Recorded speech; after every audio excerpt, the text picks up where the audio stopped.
To determine the kind of personality that drives the corporation to behave like an externalizing machine, we can analyze it like a psychiatrist would a patient.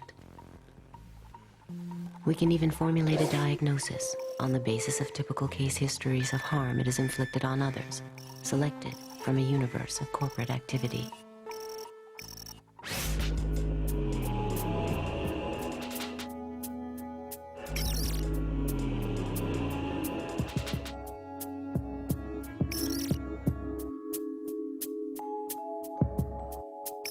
Well, this is the office of the National Labor Committee here in the garment area of New York City. It's a little bit disheveled. These are all from different campaigns. To make this stuff concrete as possible, we purchase all of the products from the factories that we're talking about. This shirt sells for $14.99, and the women who made the shirt got paid 3 cents. Liz Claiborne jackets made in El Salvador. The jackets are $178, and the workers were paid 74 cents for every jacket they made. Alpine car stereos, 31 cents an hour. It's not just sneakers, it's not just apparel, it's everything. We were in Honduras, and some workers, they knew the kind of work we did, and they approached us, these young workers, and they said, conditions in our factory are horrible. Will you please meet with us? And we said we would, but you can't meet in the developing world. You can't walk up to a factory with your notebook and workers come out, you interview them. I mean, there's goons, there's spies, the military police. So you do everything in a clandestine manner. We're about to start the meeting, and in walk 3 guys. Very tough-looking guys. The company had found out about our meeting and sent these spies. Obviously, we didn't have the meeting. But these young girls were really bright. And as they were leaving, away from the eyesight of the spies, they started to put their hands underneath the table. And I put my palm under there, put my hand under there, and they put into my hand their pay stubs. So we'd know who they were, what they were paid, and the labels that they made in the factory, so we'd know who they worked for. And I took my hand out after everyone had left, and in the palm of my hand was the face of Kathy Lee Gifford. But the bottom of it is the interesting part. A portion of the proceeds from the sale of this garment will be donated to various children's charities. It's very touching. Get you right here. Walmart is telling you if you purchase these pants, and Kathy Lee is telling you purchase these pants, you're going to help children. The problem was the people who handed us the label were 13 years of age. Do many people in her family work? Just me. You support, how many people do you support? 8 people. 8 people. And how do you do with that salary? Is it enough? ¿Alcanza? ¿Es suficiente para cuidar otra? Let's look at it from a different point of view. Let's look at it from the point of view of the people in Bangladesh who are starving to death, the people in China who are starving to death, and the only thing that they have to offer to anybody that is worth anything is their low-cost labor. And in effect, what they are saying to the world is they have this big flag that says, come over and hire us. We will work for 10 cents an hour, because 10 cents an hour will buy us the rice that we need not to starve. And come and rescue us from our circumstance. And so when Nike comes in, they are regarded by everybody in the community as an enormous godsend.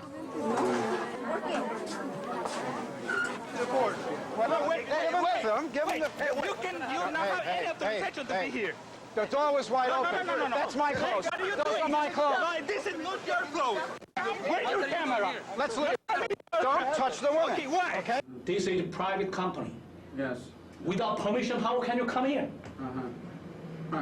Well, the door was wide open, and The only door I open is for the employees, not for you. we went through the garbage dump in the Dominican Republic. We always do this kind of stuff. We dig around. One day, we found a big pile of Nike's internal pricing documents. Nike assigns a time frame to each operation. They don't talk about minutes. They break the time frame into 10,000ths of a second. You get to the bottom of all 22 operations to give the workers 6.6 minutes to make the shirt. It's 70 cents an hour in the Dominican Republic. That 6.6 minutes equals 8 cents. These are Nike's documents. That means the wages come to 0.3% of 1% of the retail price. This is the reality. It's the science of exploitation.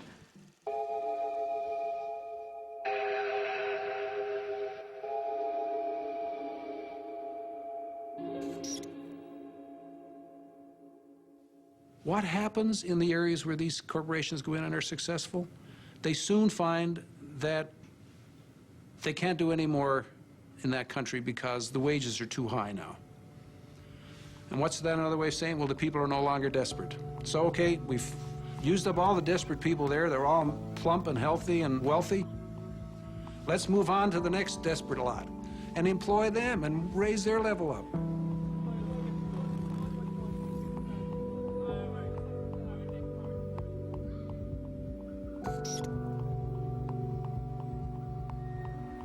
Well, the whole idea of the export processing zone is that it will be the first step towards this wonderful new development. Through the investment that's attracted to these countries, there will be a trickle-down effect into the communities. But because so many countries are now in the game of creating these free trade enclaves, they have to keep providing more and more incentives for companies to come to their little denationalized pocket, and that the tax holidays get longer. So the workers rarely make enough money to buy 3 meals a day, let alone feed their local economy.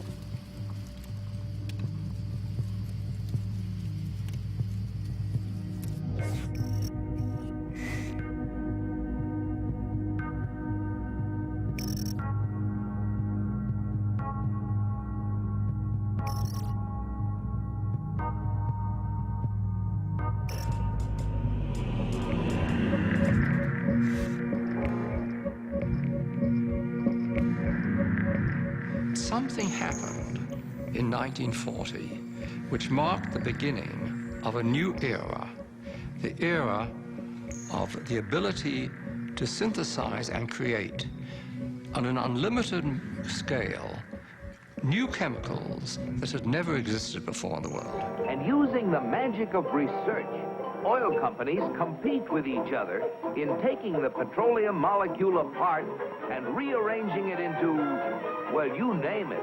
So suddenly it became possible to produce any new chemicals, synthetic chemicals, the likes of which had never existed before in the world, for any purpose and at virtually no cost. Fabrics, toothbrushes, tires, insecticides, cosmetics, weed killers, a whole galaxy of things to make a better life on Earth. For instance, if you wanted to go to a chemist and say, look, I want to have a chemical, say a pesticide, which will persist throughout the food chain, and I don't want it to have to renew it very, very often. I'd like it to be relatively non-destructible. And then he'd put 2 benzene molecules on the blackboard and add a chlorine here and a chlorine that, and that was DDT. When the 8th Army needed Jap civilians to help them out in our occupation, they called on native doctors to administer DDT under the supervision of our men to stem a potential typhus epidemic. Dusting like this goes a long way in checking disease, and the laughs are them. Pardon our dust.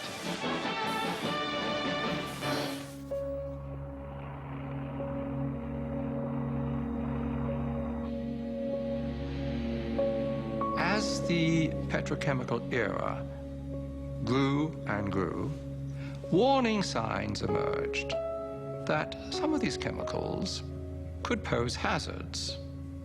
The data initially were trivial, anecdotal, but gradually a body of data started accumulating to the extent that we now know that the synthetic chemicals which have permeated our workplace, our consumer products, our air, our water, produce cancer and also birth defects and some other toxic effects.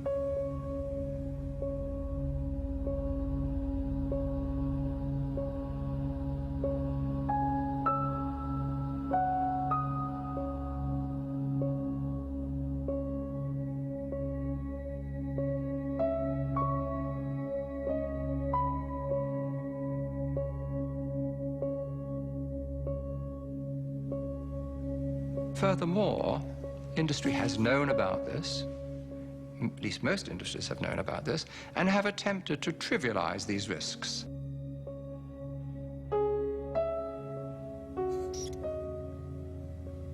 If I take a gun and shoot you, that's criminal. If I expose you to some chemicals which knowingly are going to kill you, what difference is there? The difference is that it takes longer to kill you. We are now in the midst of a major cancer epidemic, and I have no doubt, and I have documented the basis for this, that industry is largely responsible for this overwhelming epidemic of cancer, in which 1 in every 2 men get cancer in their lifetimes, and 1 in every 3 women get cancer in their lifetimes.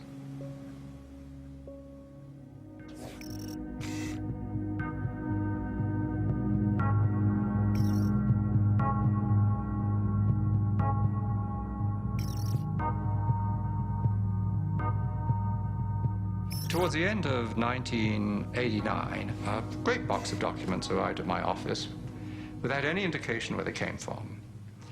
And I opened them and found in it a complete set of Monsanto files, particularly a set of files dealing with toxicological testing of cows who had been given RBGH. BST, trade name Posilac, is being used in more than a quarter of the dairy herds in the United States, according to Monsanto. The milk has been drunk by a large portion of the American population since the Food and Drug Administration declared it safe for both cows and humans 4 years ago. And at that time, Monsanto was saying, there's no evidence whatsoever of any adverse effects, we don't use antibiotics, and this clearly showed that they had lied through their teeth.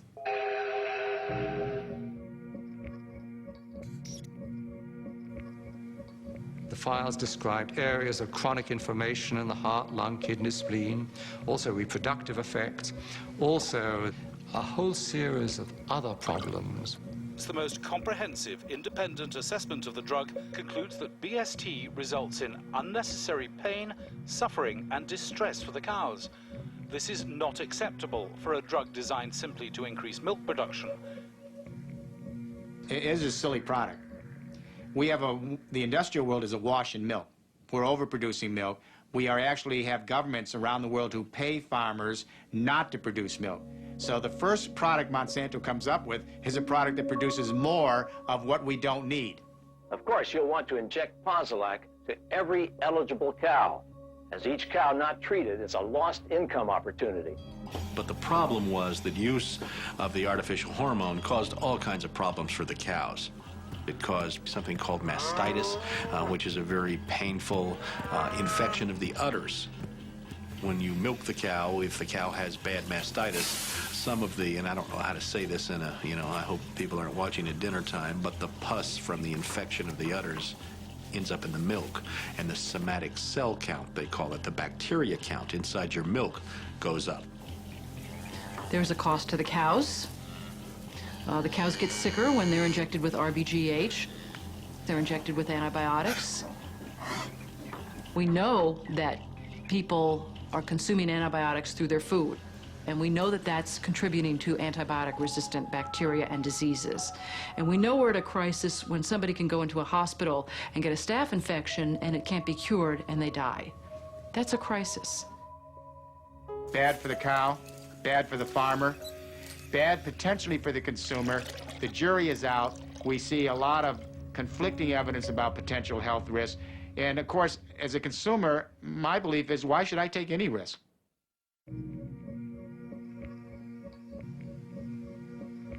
Factory farm cows have not been the only victims of Monsanto products. Large areas of Vietnam were deforested by the U.S. military using Monsanto's Agent Orange. The toxic herbicide reportedly caused over 50,000 birth defects, as well as hundreds of thousands of cancers in Vietnamese civilians and soldiers, and in former American troops serving in Southeast Asia. Unlike the Vietnamese victims, U.S. Vietnam veterans exposed to Agent Orange were able to sue Monsanto for causing their illnesses. Monsanto settled out of court, paying $80 million in damages, but it never admitted guilt.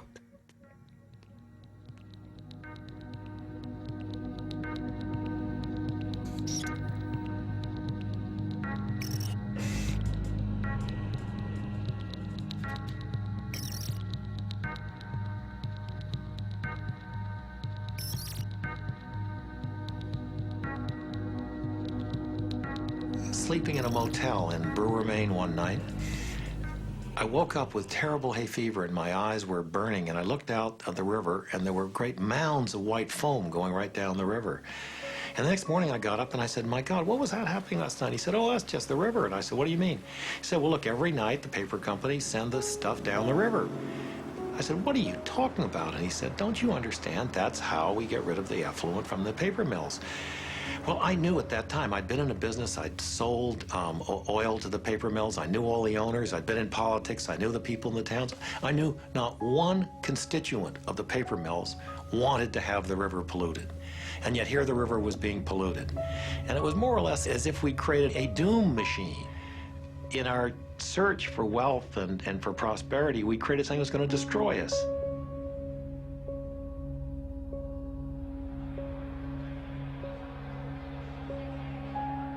The traders who are involved in the market are not guys whose moral fiber when it comes to environmental conditions are going to be rattled at all. They're seeing dollars and they're making money. Brokers don't stay away from copper because it violates their religious beliefs or their environmental policies. No. When you think about it, but it's fleeting.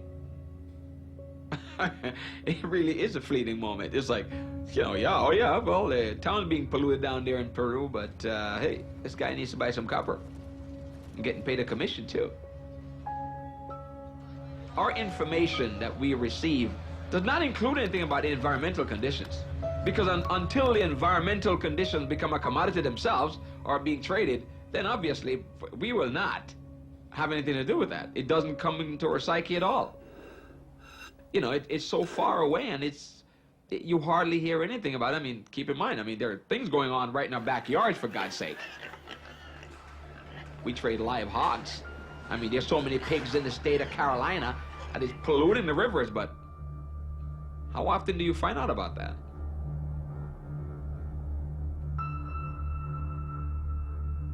At Multinational Monitor, we put together a list of the top corporate criminals of the 1990s.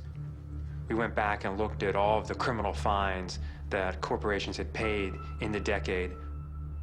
Exxon pled guilty in connection to federal criminal charges with the Valdez spill and paid $125 million in criminal fines. General Electric was guilty of defrauding the federal government and paid $9.5 million in criminal fines. Chevron was guilty of environmental violations and paid $6.5 million in fines. Mitsubishi was guilty of antitrust violations and paid $1.8 million in fines. IBM was guilty of illegal exports and paid $8.5 million. Was guilty of environmental violations. Pfizer, the drug manufacturer, was guilty of antitrust violations and was guilty of food and drug regulatory violations. Sears was guilty of financial fraud. Blue Cross Blue Shield of Illinois. Unical was guilty of fraud, environmental violations.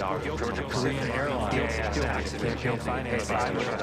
It paid $250,000. Hoffman LaRouche, guilty of an antitrust violation, paid $500 million in criminal fines. Again and again, we have the problem that whether you obey the law or not is a matter of whether it's cost effective. If the chance of getting caught and the penalty are less than it costs to comply, people think of it as being just a business decision. Drawing the metaphor of the early attempts to fly.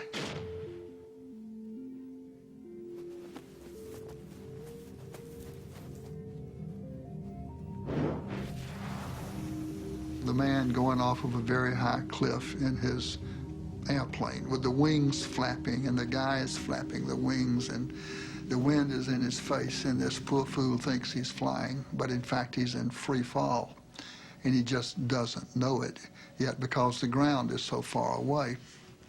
But of course the craft is doomed to crash. That's the way our civilization is. The very high cliff represents the virtually unlimited resources we seem to have when we began this journey. The craft isn't flying because it's not built according to the laws of aerodynamics, and it's subject to the law of gravity. Our civilization is not flying because it's not built according to the laws of aerodynamics for civilizations that would fly. And of course, the ground is still a long way away, but some people have seen that ground rushing up sooner than the rest of us have. The visionaries have seen it and have told us it's coming. There's not a single scientific peer-reviewed paper published in the last 25 years that would contradict this scenario. Every living system of Earth is in decline. Every life support system of Earth is in decline. And these together constitute the biosphere that supports and nurtures all of life, and not just our life, but perhaps 30 million other species that share this planet with us.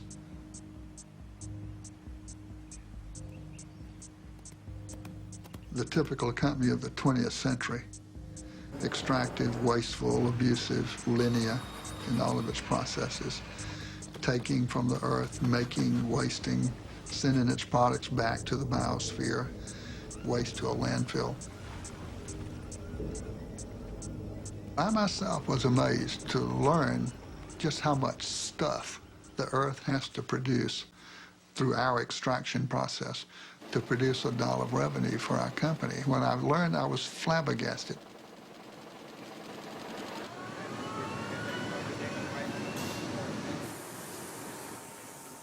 We're leaving a terrible legacy of poison and diminishment of the environment for our grandchildren's grandchildren, generations not yet born.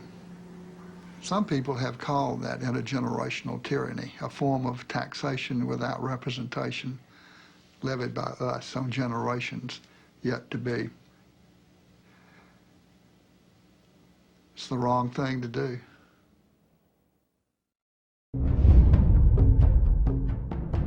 Canada's most popular documentary, The Corporation, now on DVD. More than 8 hours of extras on 2 discs, commentaries, the making of, deleted scenes, and more. 165 new interview clips on 23 topics, with related web links and strategies for change. Special offers at thecorporation.com. May cause social change. World domination not included.